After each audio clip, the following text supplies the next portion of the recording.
আসসালামু আলাইকুম। আশা করি সকলেই ভালো আছেন। দেশ এবং বাংলাদেশের সকলের দৃষ্টি আকর্ষণ করছি, আগামীকাল গণভবন ঘেরাও করা হবে ছাত্রদের আন্দোলনের পক্ষ থেকে। আমি একজন প্রবাসী, আপনাদেরকে জানিয়ে দিচ্ছি। তো আমি প্রবাসী হিসেবে বাংলাদেশে কোনো রেমিটেন্স পাঠাচ্ছি না। আপনাদের সাথে, ছাত্র জনতার সাথে, সাধারণ মানুষের সাথে আমি একত্রে আছি, একমত প্রকাশ করছি। বাংলাদেশে কোনো রেমিটেন্স যাবে না, ঠিক আছে? তো যারা ব্যাংকের মাধ্যমে রেমিটেন্স পাঠাচ্ছেন, আপনারা একটা কথা মনে রাখেন, নিজে যুদ্ধ করতেও পারতেছেন না, এবং যারা যুদ্ধ করতেছে তাদেরকে কোনো রকমভাবে হেল্পও করতেছেন না, ঠিক আছে? তো এটা আপনাদের ব্যক্তিগত ব্যাপার। আপনি যুদ্ধে গেলেও দেশ স্বাধীন হইব, আপনি যুদ্ধে না গেলেও দেশ স্বাধীন হইব, ঠিক আছে? আপনি হয়তো বা আপনার বউয়ের কিংবা আপনার মার কথা শুনে ঘরে বসে রয়েছেন।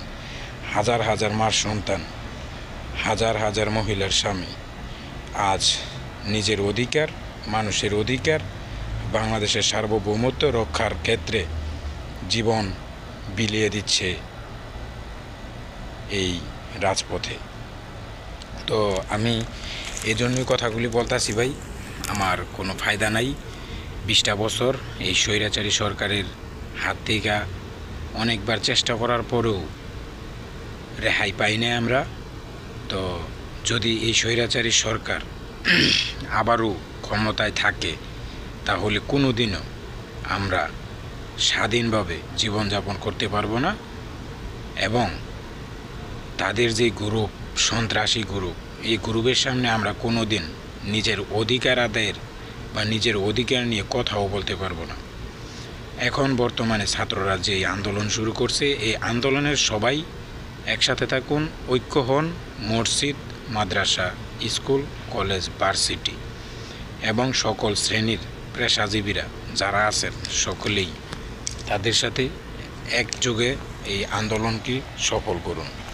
আর নয়তোবা আপনারা যদি এবার এই আন্দোলনের মধ্যে বর্তমান সরকার শেখ হাসিনাকে প্রতিহত না করতে পারেন, তাদের গদি না ছাড়াইতে পারেন, তাহলে কিন্তু আগামী যত জীবন বাংলাদেশ আছে, আপনি আছেন, ততদিন বাংলাদেশে গণতন্ত্র ফিরে পাবেন না। তো আমি একজন প্রবাসী হিসেবে আমি আমার জায়গা থেকে যথেষ্ট ভূমিকা পালন করতেছি, যথেষ্ট উৎসাহ দিতেছি। নিজে যুদ্ধ করতে পারি না, কিন্তু যোদ্ধাদেরকে উৎসাহ দিচ্ছি। আমি প্রবাস থেকে 1 টাকাও রেমিটেন্সে পাঠাবো না, নিয়ত করছি, যতদিন না এই স্বৈরাচারী সরকারের পতন না হচ্ছে। তো আগামীকাল ছাত্র জনতা একটি সিদ্ধান্ত নিয়েছে, গণভবন ঘেরাও করবে। এবং বিভিন্ন গোপন মিডিয়া থেকে খবর জানা গেছে, কলকাতা থেকে ইন্ডিয়া থেকে নাকি 2টা হেলিকপ্টারে সেনাবাহিনী পাঠাইছে ইন্ডিয়ার সরকার। তো ছাত্র জনতা আজকে রবিবার যেই আন্দোলন গেছে, এই আন্দোলনে বাংলাদেশ পুরোটাই ছাত্রদের দখলে ছিল। তো এই আন্দোলনের করার পরে যে বিপ্লবী ঘটনা ঘটাইছে, ঠিক আছে? তো অনেক মানুষের জীবনও গেছে, পুলিশেরও জীবন গেছে, ছাত্রলীগের অনেক নেতাবেতারাও মৃত্যুবরণ করছে। তো তারা ছাত্র জনতা একটি সিদ্ধান্ত নিছে, কালকে গণভবন ঘেরাও করবে। সারা বাংলাদেশ থেকে ছাত্র জনতা ঢাকার উদ্দেশ্যে রওনা হবে। তো আপনারা যারা যে অবস্থানে আছেন, কালকে ইনশাল্লাহ বাড়ি থেকে বিদায় নেবেন। যে যদি বাচ্চা তাই তাইলে গাজী, আর যদি মরে থাকে তাইলে শহীদ।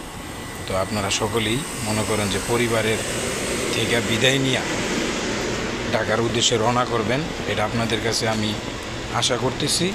তো যার যে অবস্থান, এই অবস্থানে থেকে এই আন্দোলনে শরিক হওয়াটা বেশ উত্তম।